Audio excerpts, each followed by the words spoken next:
A big, big welcome and thank you to everyone today for attending our Experience the University of Roehampton London online webinar. And we have a wonderful guest today, Mr. Florian Stummer. He's been there, done that, and he's bought the t-shirt, but he hasn't received the t-shirt in the mail yet. What am I talking about, Florian? What do I mean? You mean about the big great day, the last moment where you get off the hook?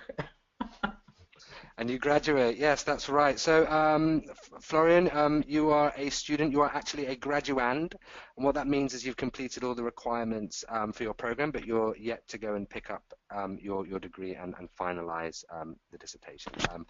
So can you just give us a bit about your background for our audience today? Where do you come from, and what do you do? Okay. First of all, hi there, folks. My name is Florian, and I am from Austria.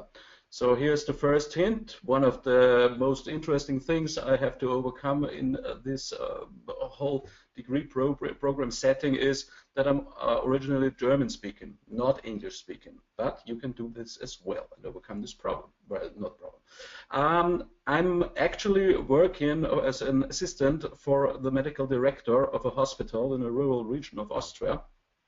And we are, right now, I'm the coordinator for setting up a health region. Has a lot to do with healthcare marketing, to get messages to the people, individualize healthcare, such in this direction.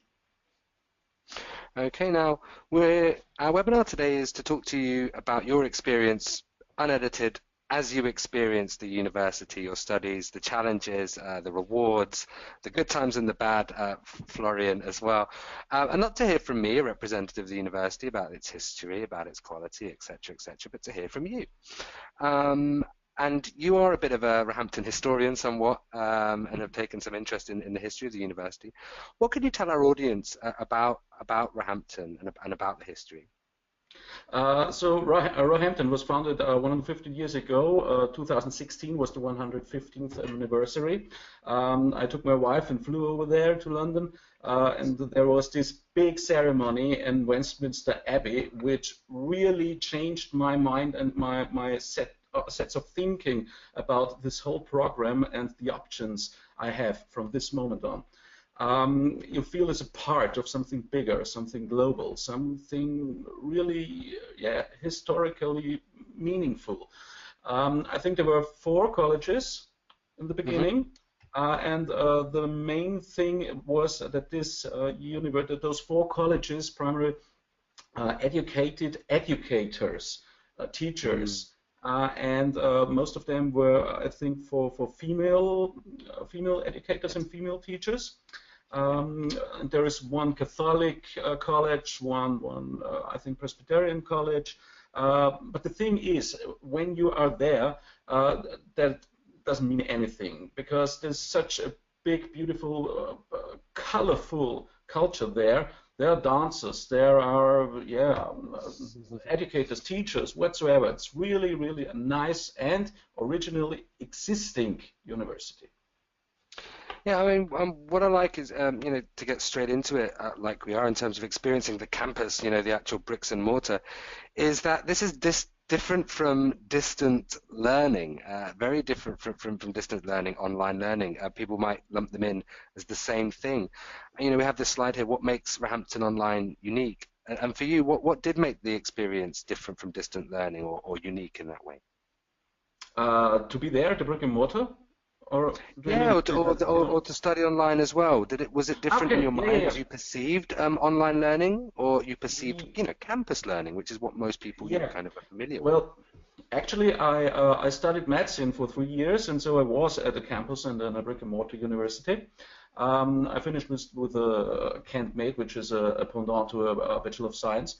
And the thing was, you see, brick and mortar universities are pretty fine and cool until you reach a certain age. Then you have to think about, okay, what's the next thing to do? Because standing around with all those guys, 30, 33 years old, drinking beers, yeah, cool. But you have to start up and go out there and work for your life. And what's next? And that's the problem. You can't leave your job. You have to improve. If you want to climb up the corporate ladder, you have to do something, especially for all those who are between 35 and 40 years old. To be honest, it's the last jump point you can get. And then there was, for me, the online learning opportunity. Here in Austria, we have a very strict brick and mortar system, very historical, very you're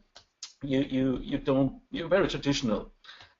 So when I went out there and said, okay, I will do this online, they told me, I mean, is this real? What can you do with this then? Is the information, what do you learn per se?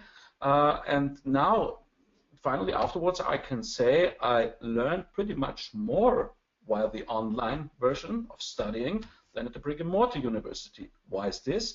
Because all the brick and mortar university professors stick to their curricula and always bring the same topics, the same issues with the same literature, so that they don't have to work too much.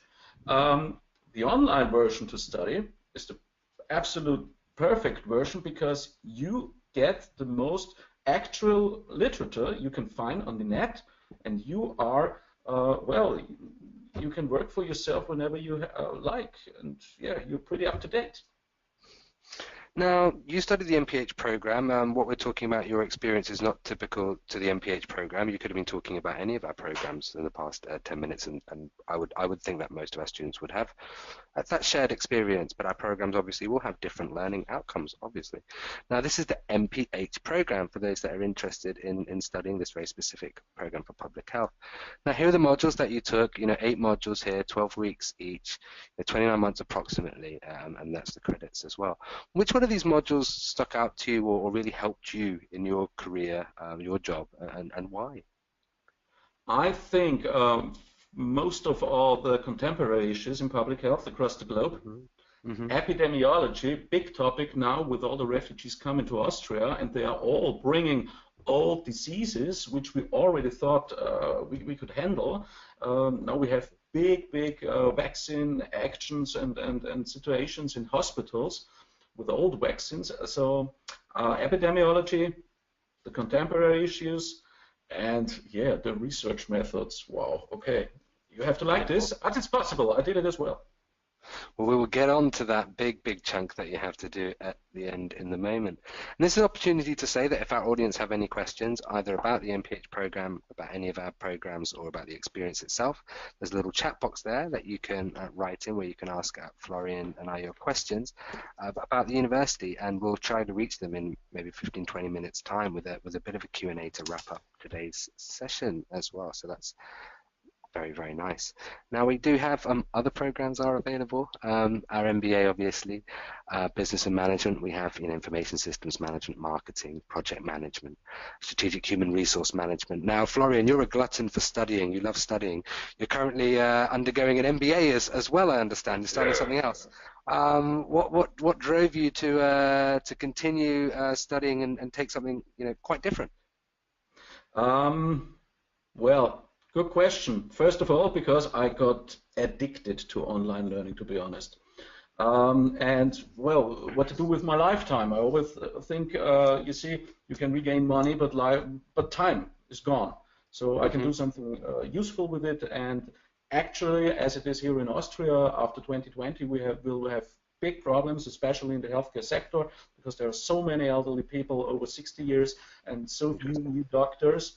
And that was the point, what can I do until then to optimize my understanding of the system and the structure of healthcare to help people? You see, I'm not this guy who goes out there and says, oh, I did this and that, and now my name is so long and getting longer. No, it's what can you learn and what can you gain knowledgeably to help people and to, make a valuable and meaningful life for yourself. And it's in the practical application where all the gold and all the reward is found from the learning. Now, a big part of that learning, obviously, is the faculty. We're very proud of the caliber of the faculty that we have at Roehampton Online. Who are the faculty that you met along the way, Florian? Where did they come from, and how did they, shape your understanding of the topics that you addressed? Oh my, the instructors or the colleagues? The instructors. Instructors. Oh wow. The faculty. First there was Dr. Thomas Tamulis, unbelievable guy. I think he's from Latvia or somewhere Baltic states. Really interesting. He was the first one to make me understand that if you get a negative feedback, it's the best in the first unit. It's the best thing you can ever have. Many of us get frustrated and think, "Oh my God, first unit gone. What can I do?" No, best thing ever you can get, because if you get a negative feedback, then you are really forced to get your peep on the line and work. If you have a good first unit and a good first feedback, then you start thinking, piece of cake, no problem. Yeah, exactly. Enjoy the sun. I learned from him that even if the feedback is really, really negative, you can get something out of it, and you start to discuss critically with the instructor, why do you think that this is correct, and why you start to defend yourself and your ideas. That is what critical thinking means. So this was a big one. Then we had, what was her name? Female instructor, Dr. Oh my word, can't remember. Yeah, exactly. Yeah, right. Constant. She told me that it is very, very essential in online learning to take everything you learn and use it in your daily job. And after I understood what this means, that this is the real value, going out there every day and thinking, how can I take my knowledge from my readings, and where are points in my daily job to improve, improve my work, improve my approaches. That was the best thing ever happened. Never heard this on a brick and mortar university, to be honest. Well, that's it. I mean, the value proposition has developed, really. I mean, it's no longer just you can study online and you can graduate on an actual campus. It's actually you can transform your working life through implementing, taking theory into practice within your organization and demonstrably proving your value, which is really what essentially the program is providing. Now we have the collaborative learning model. That's also a big differentiator between campus learning, maybe younger learners, and our adult learners. Can you just describe what collaborative learning in terms of shared activities are? Okay. First of all, I think the most important point is, especially for the whole program, if you can write properly and stick to deadlines, you can do it and manage it. Shared activities are a big plus for the interaction between colleagues from other cultures. You learn insights. You can one of the most how to put it, horrifying moment was when one of my colleagues told me via the message system, I'm here in Nigeria, the whole power system broke down, can you help me and send my shared activity? Yeah, and I did so. We had a short discussion about this. Then he was back online, and then this was the first time where a real discussion happened. Why Nigeria? Why was this power problem? And it all happened with the background from healthcare. We were talking about it. And from this moment on, I really understood what it means to have this point of view, this perfect insight into other cultures, and incorporate it into my daily work. Wow! And then how has that changed you in terms of your outside as a person? Do you think has that changed the structure of who you are in a way? To be honest, I have a much more focused view, and I'm on problems outside of my little world here in Austria, and it's unbelievable to see how people out there solve problems with really no money, no resources, no time. And then I'm getting back into my so perfect world in the hospital where everything can get paid and there are enough doctors. Then I'm thinking about, wow, okay, what can I do with this information? And most of the time it comes to the poor people or the refugees. which come from there, and I can go out there and say, I understand your situation. I can provide these solutions because I know them from my colleague, which I started with. And what's the representation in your class? Where do people come from? What kind of backgrounds do they have? That was real fun, because the first time in the first unit, no, in the first module, there were only colleagues from Africa. And so I read all those cool names and my Florian Stummer in between. This was so fun. And then, well, it was the other way around, and I was the white guy, and the Austrian white guy. It was so funny. But as soon as we started to talk about topics, the issues, about the things, the course itself, there were no more ideas about where we came from. So we had South Africa, Africa per se. Then I think there was one from Ukraine. Then Austria myself, of course. Then UK, Canada, Swiss, exactly, Swiss. Meave Kearney, I have still contact with her. She's in Qatar. So wow, big, broad band from all around the world with many insights. Yeah, and what's nice as well, it's they come from public and private enterprise. Some of them are medical doctors, MDs, Yeah. and have different. There are loads of different representations. People who are managing health systems, and all different types of people as well are on the program. Now let's go into some of the structural elements of our programs. Can you just talk us through, Florian, how the class works? And by the class we mean a typical module. A typical module. Well, okay, where to start? You have now 5 units. When I was starting, there were 6 units. And in each unit, for instance, let's take epidemiology. The whole module builds up on each unit. So there's always the question, many colleagues ask me, how can I get to the final project, which is, when you start with a model, far away, 12 weeks, oh my word, well, so much time. But it can be very, very problematic if you think about which topic or what about to write in Unit 5. So I say, best way to handle a module is look at the final project. What do you need? What will you have to write about? And then go back from there through Unit 5, Unit 4, Unit 3, Unit 2, Unit 1, and have a look at the literature. Play with the information. Don't stick to it. Don't think about it too much.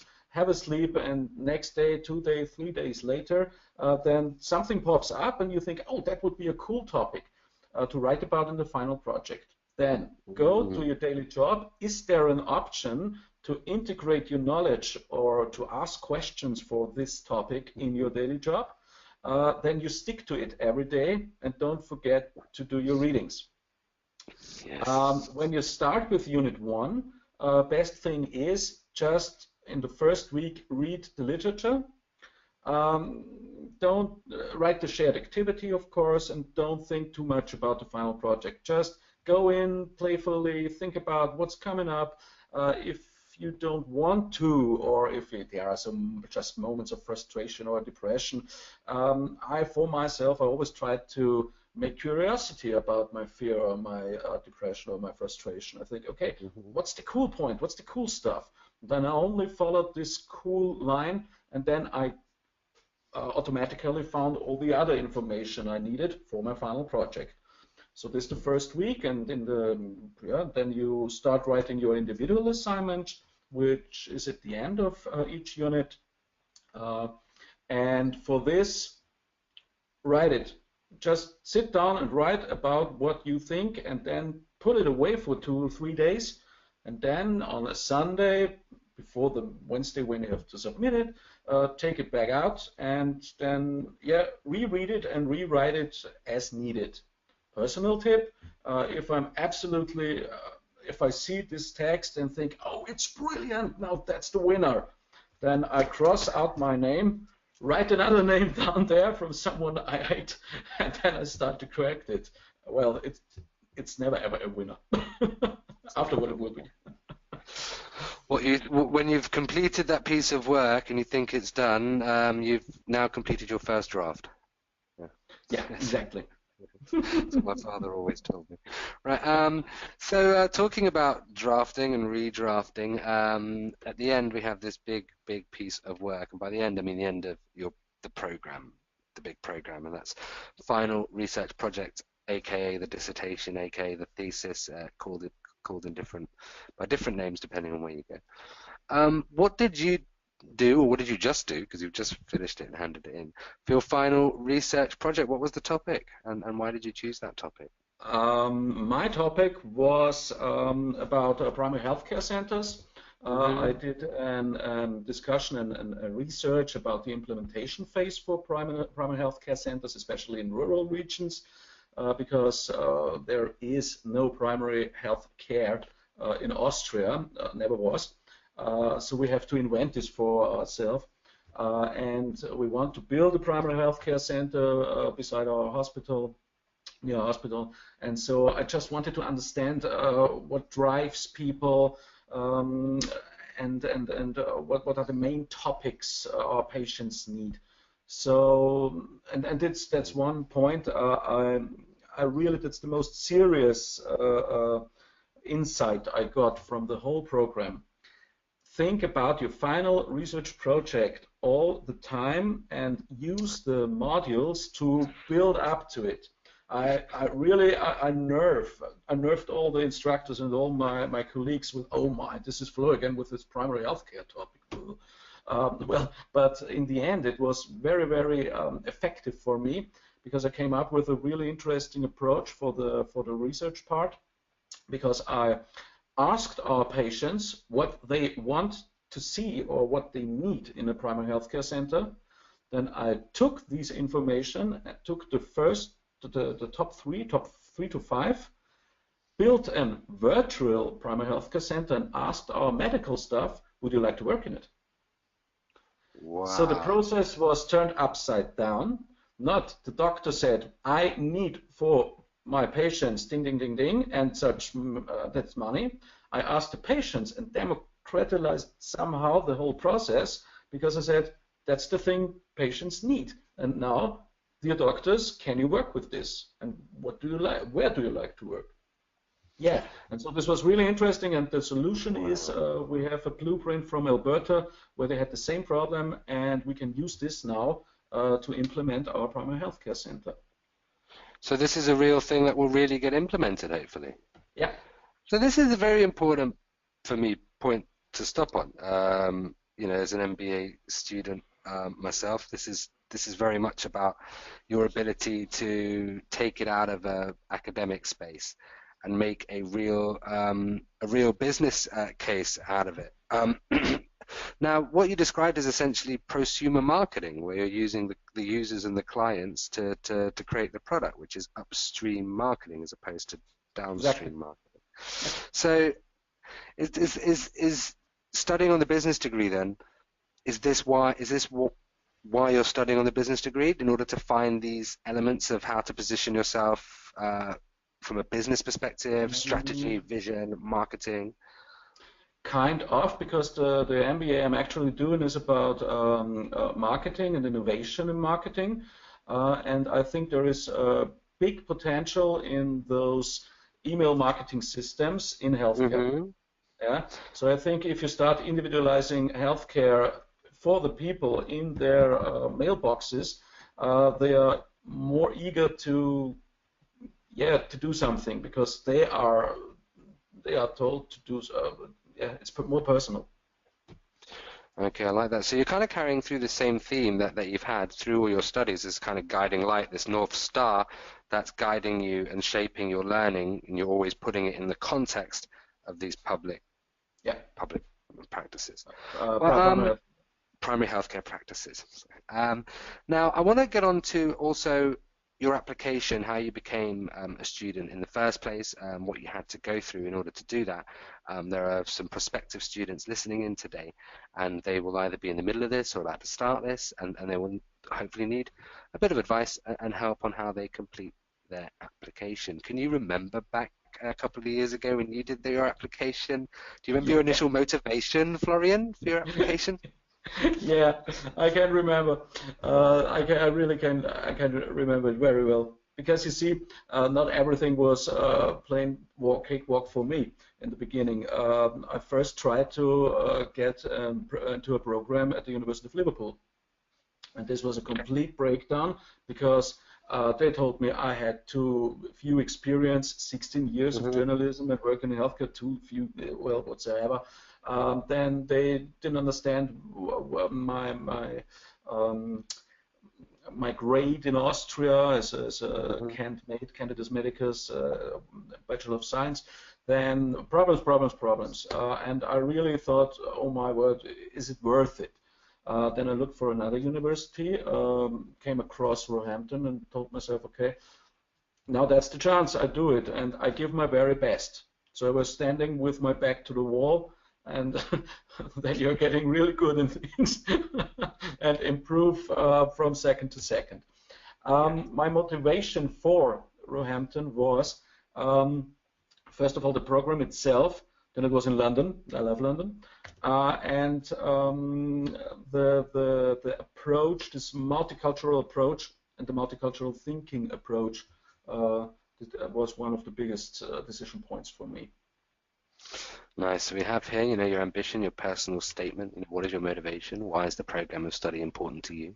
What do you hope to gain from your program? What are your career goals? How your program help you achieve those goals? Now, our students don't necessarily come straight out of, you know, campus degrees. Florian, you've been working before we started MPH. Most of us are working. We accept people from different levels of experience. Sometimes we take a mix. Sometimes people have more academic experience, more work experience, one of the other or both.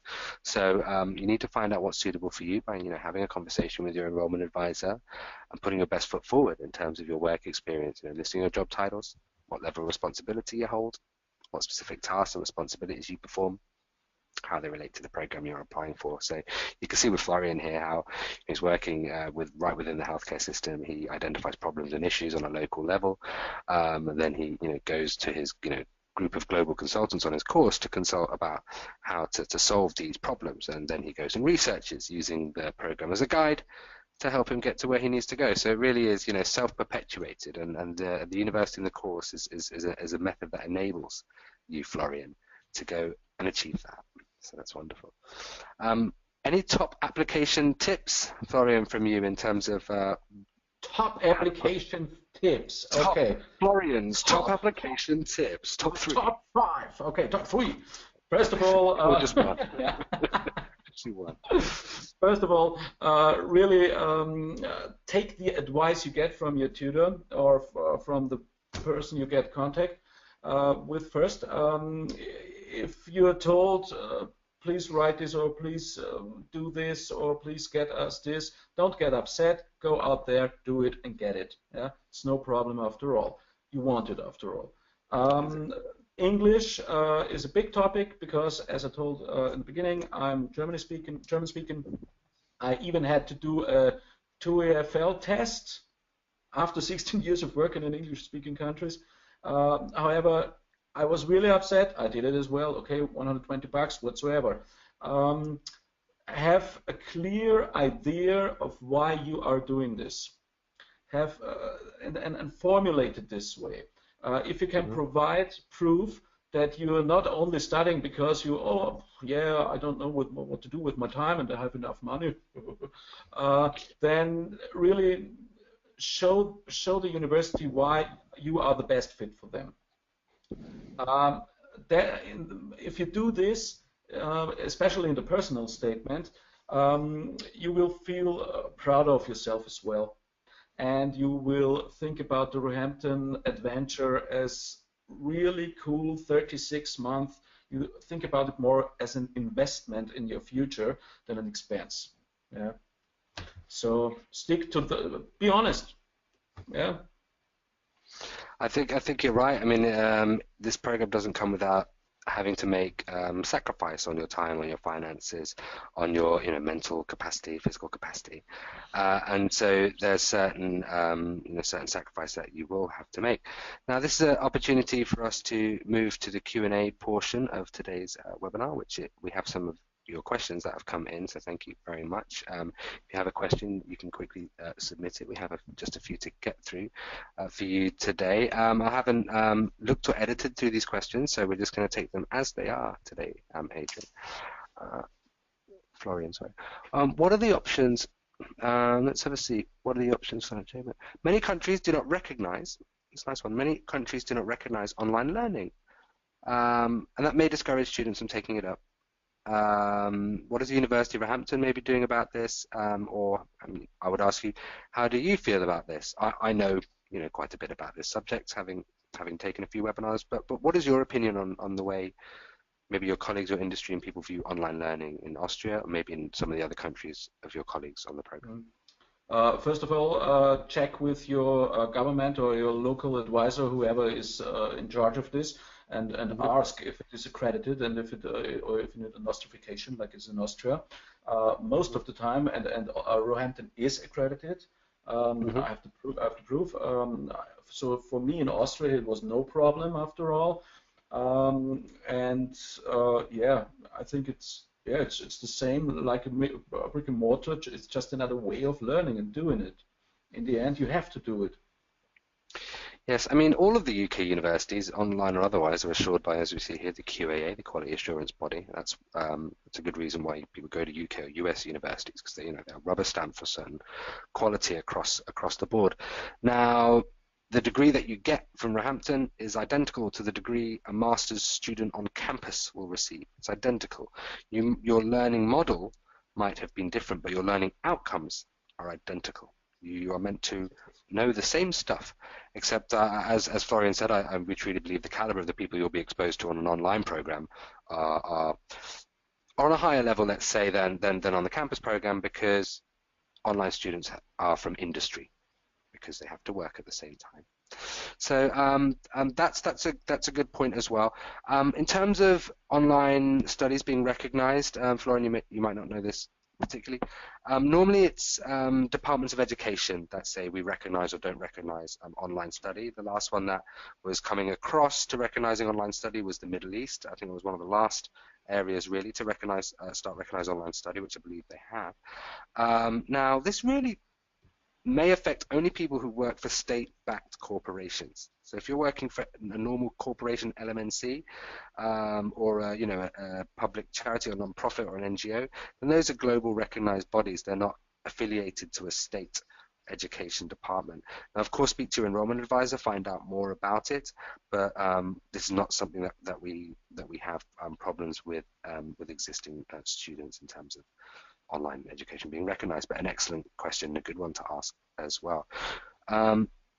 What exactly are units? I thought the program was structured into modules. It is structured into modules. Let's view a couple of these slides to explain. Can you please explain again what are the units and how the programs are structured, Florian? Okay, each module is structured in 5 units. Each unit lasts 2 weeks. Okay, and in the end there is the final project. Yes. So unit, module, final project, next module consists of units. So there we go, and we have that on the screen now, how the class works. That's basically how the module works. And there's 7 of these, and they constitute the program, which we can see. Now, let's make this nice and clear for everyone. Bear with me. Which we can see here in the 8 modules. Okay, so that's the program as we have it. And now it's 10 weeks as opposed to 12 weeks, as we slightly shortened that as well. So let's have a look at some of the other questions. With reference to combining work and family with studying, what would you say worked for you? Did you create a fixed study schedule for yourself? Did you spread your schedule evenly? Or was it according to your office workload? For instance, studying more on the weekends? Lovely question. Ah, good one, good one. Well, I had to find this myself as well. I Hmm. didn't start out with the big answers. I found for myself it worked the best way. First of all, I talked to my spouse. Is it okay for you if we start watching the telly 1 hour later per day? And yeah, if you just if you just add 30 minutes per day into your writing, into your literature, you will be safe for the whole program. For the writing, I took Saturdays for noon or Sundays in the evening or in the afternoon. The overall hour I had to invest per week were, to be honest, uh, 3, 4, yeah, 3, 4 hours per week, 4, 5. Let's make 5. Include the writing and correcting and editing stuff. And I, of course, had so the best way to find into learning, online learning. I just scribble this up here. Is if you make yourself some boxes. Up, yeah, Okay, and ladders. then, yeah, exactly, or like this, as you wish, wherever you are from, horizontal, vertical, the world. And then you tick off every time you did a unit or you wrote something or you read something. And there is a psychological phenomenon. After 5 times ticking it off, then you are in it. Then you are up and running. You just Nice. have to, yeah. And so in the end, yeah, investing 5 hours, 4 to 5 hours per week will bring you over the finishing line, definitely. I have a problem with that system because I'll reward myself with a piece of cake after each tick, and then that just makes me put on weight too quickly.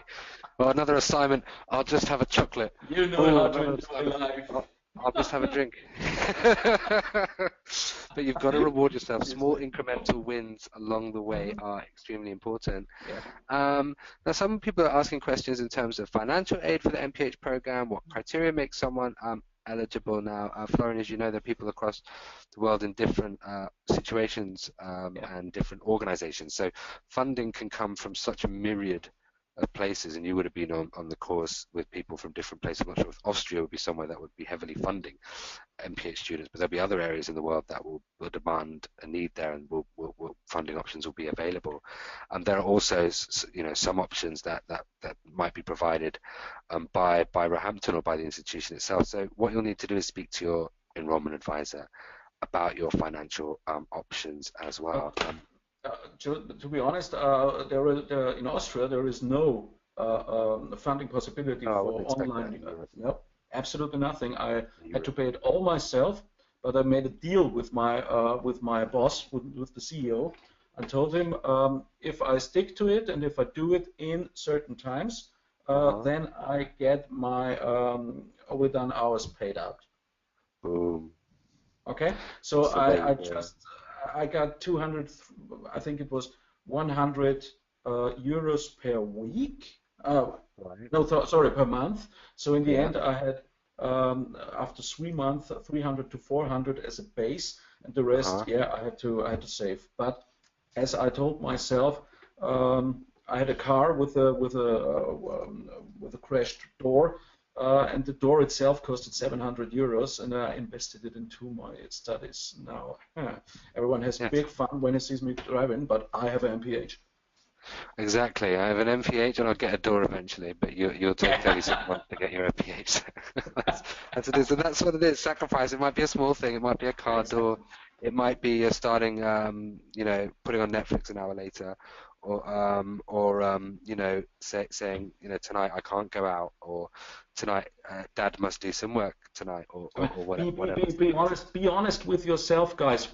Honestly, you invest 29 months into the rest of your life with a degree. You can re-earn all the money whenever you want. You just have to stick to it for 29 months, and then you're the winner. If that's not a good investment, I don't know what is. Well, thank you very much. That's a wonderful way to conclude our session today. Thank you all for your questions as well. If you have any questions that you want to be answered privately about your situation, you want to find out what program's right for you, whether online studying and higher education is what you need in terms to advance your career, then speak to your enrollment advisor, have that conversation, have a look at our programs on our website, and we hope to see you in class, which will be in March. Yes, and Florian, what's your final thoughts? Final Florian's thoughts and words. Jerry Springer used to do this. Florian, what is your final thought for today? I have a special surprise for you as well, Joe, because I made a deal with Chris from InspireNet. So Meave Gurney and I, who now finished our studies, will have a blog on InspireNet where we write all about this stuff, what we learned, what we saw, and everyone can ask us on InspireNet whenever they want to. Okay, so I'm back in the room. InspireNet for all our prospective students is the online community that you'll all join once you become a student at Roehampton Online, and that's a place also that we go in there and we discuss topical issues as well. So we look forward to seeing this man in there shortly and answering your questions. Thank you very much, Florian. I'm looking forward to seeing you cross that stage, Summer. And look forward to speaking to you soon. Thank you to all of our audience today. It's the University of Roehampton London Online preparation. We'll see you the 23rd of March, term start. Thank you very much and good evening to all of you. Goodbye. Cheers, guys. Thank you, Florian.